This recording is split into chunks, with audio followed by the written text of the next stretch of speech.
Hello there. Welcome to the official Philosophy of Cognitive Science podcast. My name is Alex. And my name is Magnus. This episode is about how to demarcate science from other practices. Hell yeah. So, in the modern world, science is held as a highly trusted form of knowledge acquisition. Thus, it is important to clearly define the boundaries of science. Science also changes over time, and it can make it difficult to distinguish between science and pseudoscience. Something that was considered scientific at a time may later be rejected as unscientific. Yeah, like fashion trends maybe, just like some clothing item that was stylish 50 years ago and would look very strange today. Some theories that were considered scientific in the past may now be outdated or falsified. Yes, I get your point. It's a good analogy. Okay, but call me a retard, but think I still don't really understand what science is. What is science? Okay, science can be defined as fact finding practices that are systematic and critical investigations aimed at acquiring the best possible understanding of the workings of nature, people, and human society. Science aims to establish facts about the world using rigorous methods of investigation. Okay, but how does science work in the real world? Okay, here is an example of what science looked like. In ancient times, it was common knowledge that objects fell at a speed proportionate to their mass. So, if we threw a 20 kilogram rock and a 50 kilogram rock, supposedly the 50 kilogram rock would fall faster. This knowledge dates to Aristotle. This went unchallenged for many centuries. So what happened after that? Well, during the 16th century, Galileo Galilei hypothesized that the mass of objects does not affect the time of descent. So he conducted an experiment from the Leaning Tower of Pisa.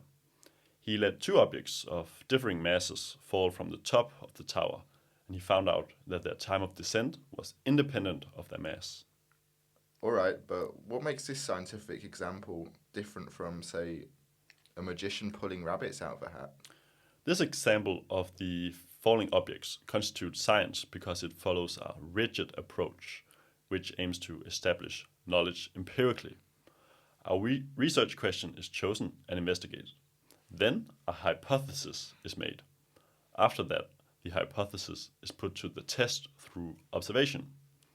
But the main point is that we observe phenomena in the real world to establish knowledge. Imagine a magician pulling rabbits out of a hat. That really has nothing to do with such empirical procedure. It's just a person performing tricks to create an illusion for the viewers. Okay, so Galileo's experiment on falling objects is an example of how science is done in the real world. Basically, he directly observed phenomena in the real world. Yeah, that's correct. But remember, science is only one type of fact finding practice. There are many other fact finding practices, like journalism and criminal investigation, and even when we conduct a practical experimentation at home to solve a problem. That is also us engaging in a fact finding practice. Okay, these fact-finding practices aim to establish knowledge, but don't follow the same procedure and principles as science does. Yes. So, for example, journalists aim to establish knowledge through investigation, interviews, and document analysis, but they do so outside of laboratories, without controlled experiments, without testing, and without replicability. Science demands empirical evidence. Journalism can rely on human sources, official statements, and documents, which can be subjective or incomplete. So, imagine there's a certain president in the White House giving a speech. Imagine saying, "Make philosophy great again," and a journalist is reporting on the live speech. If I've got it correctly, that would not be considered science. It would be a fact-finding practice, but just not science. Precisely. That's the point. Journalism plays an important role in society, but its methods and goals are very different from those of science. Whenever we try to define science, we can do it on two levels, descriptive and prescriptive. The descriptive level describes what scientists actually do, and the prescriptive level prescribes what scientists should do. Oh, Magnus, you're always using so difficult words. Could you please dumb it down for me? Yeah, I will provide some examples of descriptive and prescriptive theories of science. Ready, set. Go! Well, imagine food scientists analyzing people's diets. They might discover that diets high in added sugar are linked to increased risk of obesity, type 2 diabetes, and heart disease. Well, what would this be though? Well, if a philosopher of science merely describes how these scientists work, that is an example of descriptive science. Oh, okay, so a descriptive theory of science just describes how science is done. Yes, and now I'll move on to prescriptive theories of science. Prescriptive theories of science actually has opinions on what science should be and what rules it should follow. Imagine a philosopher of science wants to tell the food scientists how to do science. A prescriptive theory would guide them on the right way to design the experiment, what counts as good evidence, how to properly control variables, and what methods are considered scientifically valid. So it's more about setting the standards right, like saying this is the correct way to do science.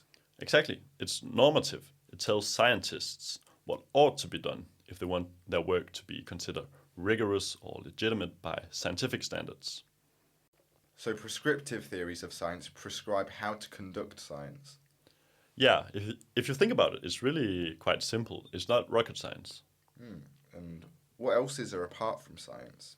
Well, apart from science, we have non science and pseudoscience. I'll explain these terms. Okay, let's start with non-science. What is non-science? Non science is any type of knowledge that is not science and does not claim to be science. Oh, so we talked about the example of journalism before. We didn't classify it as science because it doesn't follow the same empirical procedure that science does. Would journalism be an example of non-science? Yes, that's completely correct. It's not science and it doesn't claim to be science. Journalism just wants to spread the objective truth in a timely manner. But you don't see journalists on air going, this news segment was brought to you by the scientific method.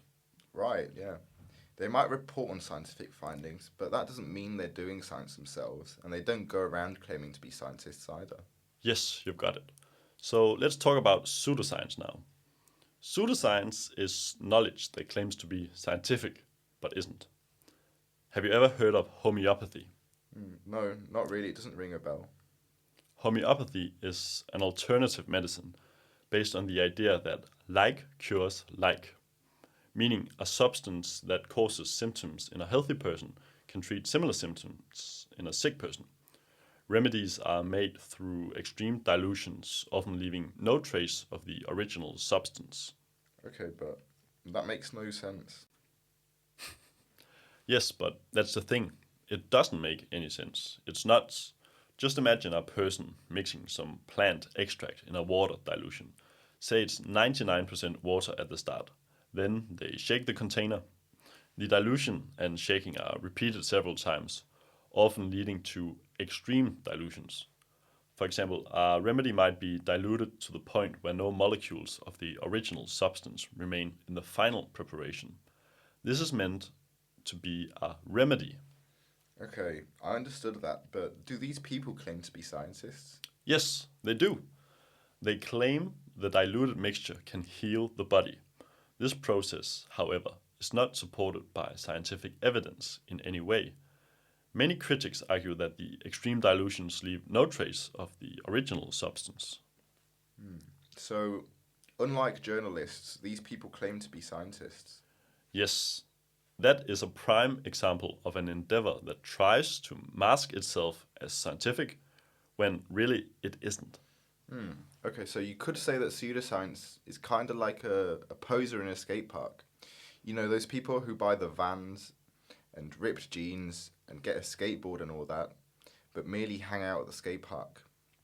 When it comes to actually doing kickflips and ollies, they're trash. That is what pseudoscience is. I mean, it claims to be science while only appearing to be so. Bingo, Alex. So, one last time, let's go over why homeopathy is pseudoscience. Number one, it doesn't follow the scientific method in any strict sense. It uses claims that defy basic chemistry and physics. And number 2, it tries to identify as a real science. It uses all the right scientific sounding words like remedy and clinical, trying to gain credibility. And the last part is, it has been falsified and has long persisted in its fantastic claims. But couldn't we just label it as bad science? That's actually a really good question.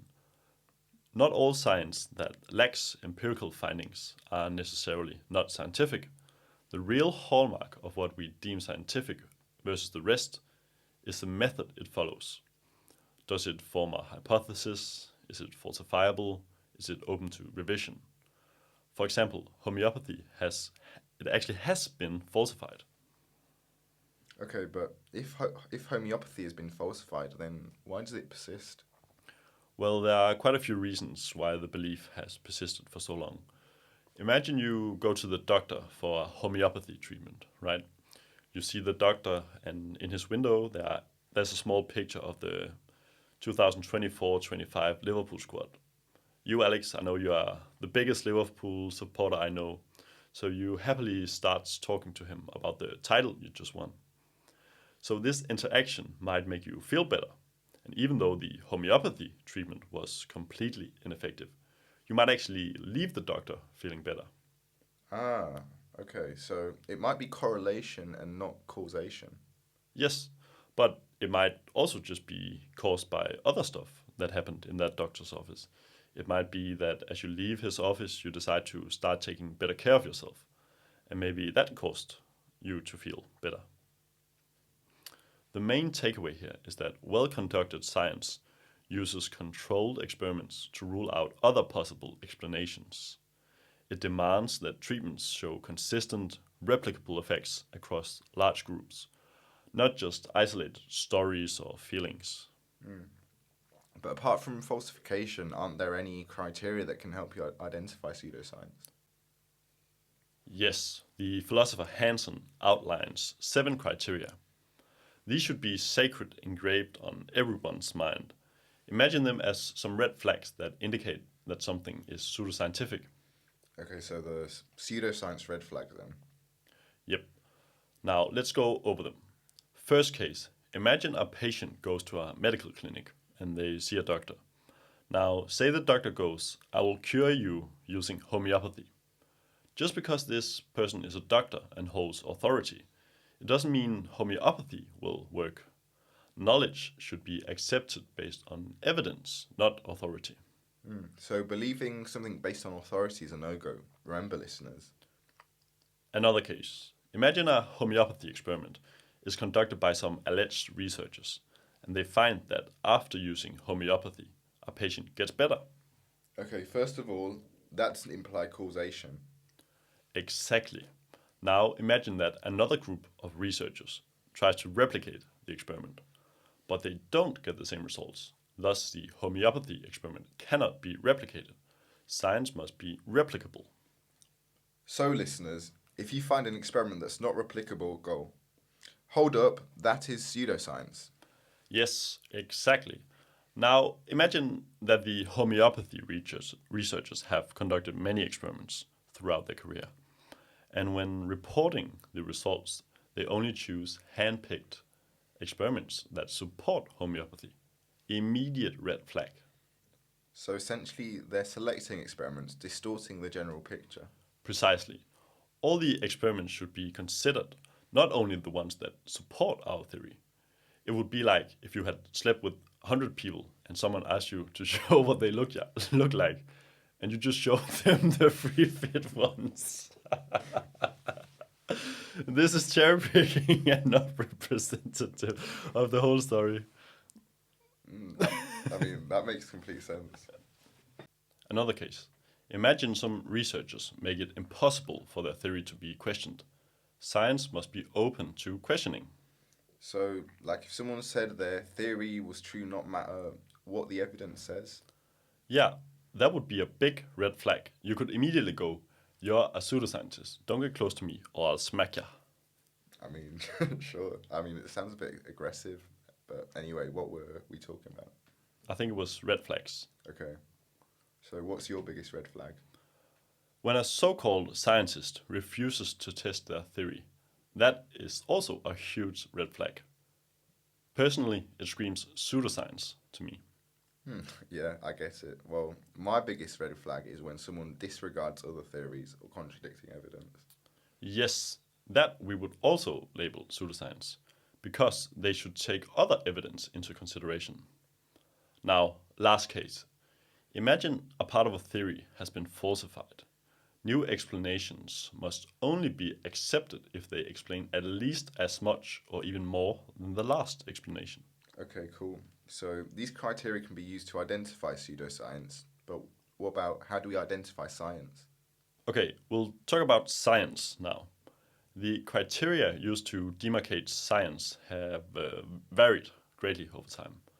Just like the clothes in your wardrobe, we could discuss many philosophical theories about the demarcation of science, but I'll very briefly talk about two theories of science. Sure. Okay, the first theory belongs to the logical positivists.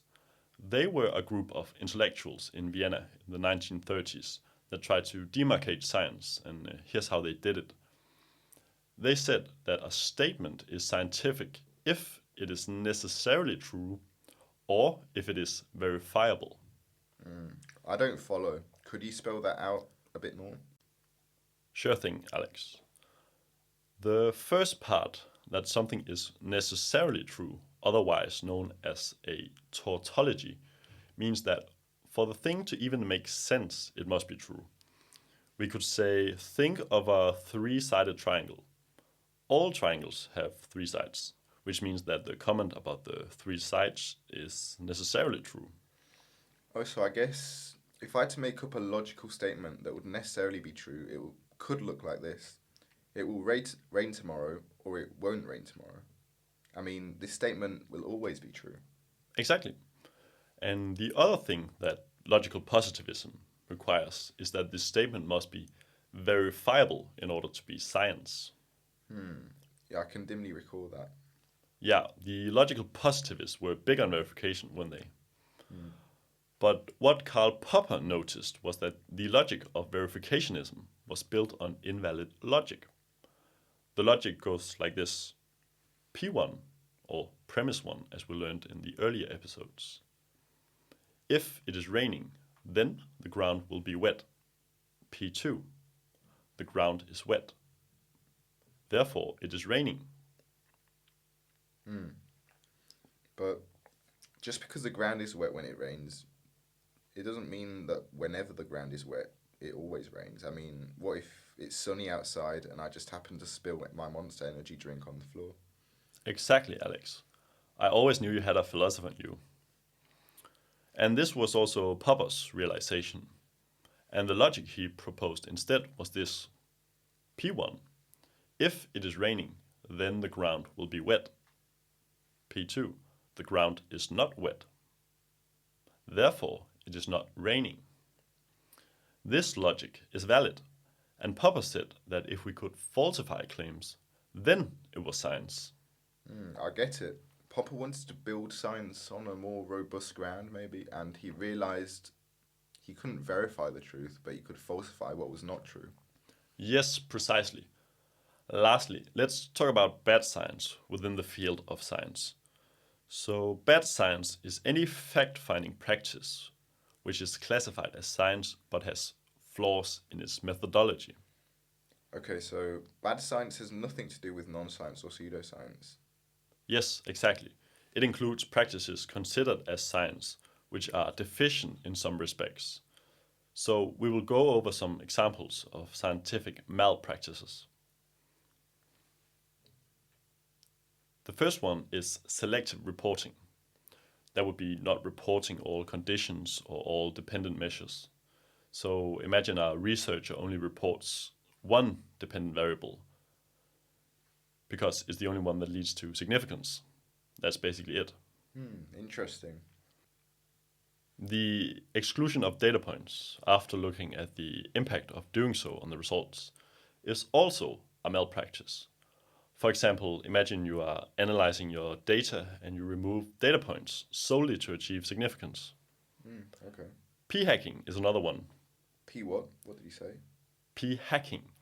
It occurs when the data is manipulated to get significant p-values, even when there is no significant effect. So one example could be a researcher repeatedly transforming the data in obscure ways without reporting the process or only choosing significant variables. Okay, so just avoid P hacking. Yes. Next one, and this is an important one, it's called hacking. It means hypothesizing after the results are known, which means that you hypothesize after you have the results. Okay, so imagine I have the results of my experiment, whatever experiment, and then I come up with my hypothesis like older people will have slower reaction times. Yes, so basically it happens when you follow the inverse order. Scientists should hypothesize at the start and then collect their data. Aha, okay, yeah. Other malpractices include fraud, for example, falsifying data, experimenter's bias, i.e., unknowingly affecting the data collection, deciding whether to collect more data after checking if the results were significant, stopping collecting data earlier than planned because one found that the results one had been looking for. Another one is rounding off a p-value, e.g., reporting that a p-value of 0.054 is less than 0.05, and selectively only reporting studies that worked. We call that the file draw effect. Okay, so are those like scientific crimes, could you say? Yeah, you could say so. Okay, so say I commit one of these crimes, will the Ministry of P-Values and Methodological Purity come after me? Yes, remember, Big Brother is watching you. Wow, that's a shame. No, I'm kidding, obviously. Let's start the recap, because even in philosophy, sometimes you just have to remind yourself what you are actually talking about. Yeah, true. It's like being at a lecture. Sometimes I find myself staring blankly at the lecturer for 2 hours. Sure. Okay, first we talked about science. Science is a systematic fact finding endeavor. It is held in high regard because of its empirical practice. So it is important to differentiate it from other practices. Ah, yes. We talked about these other practices, non-science and pseudoscience. Yes, we said that non science is any practice which does not classify as science, but doesn't claim to be science, whilst. Pseudoscience is merely posing as science when in reality it is not. Exactly. We talked about several ways to identify pseudoscience. Then we talked briefly about logical positivism and Karl Popper. And then we talked about bad science, practices considered to be science with some flaws. Yes, very good. I suggest we play a short game. I'll tell you a discipline and you have to classify it. You know, as science, non science, or pseudoscience, or bad science. Okay, so bring it on. Okay, what is astrology, Alex? Okay, so I think astrology is pseudoscience. Let me explain. So astrologists tend to claim to be scientists, and I mean, no scientific evidence supports the idea that star positions can predict events and people's personalities in any way. Yes, it is widely agreed that astrology is pseudoscience. Now, what about philosophy? Okay, this is a tricky one. Well, philosophy doesn't use empirical methods. It uses other practices like logical reasoning and conceptual analysis. Philosophers don't claim to be scientists, so I'd say it's non-science. Yes, it's very fair to label it non science. It's a fundamental discipline, and philosophy and science even interact and complement each other. Whenever we start asking deep scientific questions, philosophy tends to want to have a say as well. What about a psychology experiment with 5 participants and p hacking? Aha. Okay. I think I know this one. It's bad science, I think, because the experimenters have a controlled setting where they conduct the experiment, so that's science. But then it has some flaws. For example, they show malpractices like p hacking and a low number of participants, which would make it bad science. Very good, Alex. What about geology? Well, I mean, geology is a fundamental field within science. It investigates terrains, geographical features in the world, and it uses empirical methods and measurements. So I'd say it's definitely science. Correct again. The force is strong with you. Thank you, and may the force be with you, Master Magnus. You have mastered the field of science and pseudoscience. Yes, well, I must say this episode's been extremely useful. I've learned so much, and I hope that our listeners have learned something as well. Okay, that's great to hear. We haven't talked about him today, but do you know who Skinner was? Yes, I think he was this behaviourist psychologist of the 20th century. He performed experiments on pigeons. Well, dear listeners, when you walk out of your house, one of Skinner's pigeons will defecate on you. But is it completely inevitable? Well, not if you listen to the next episode.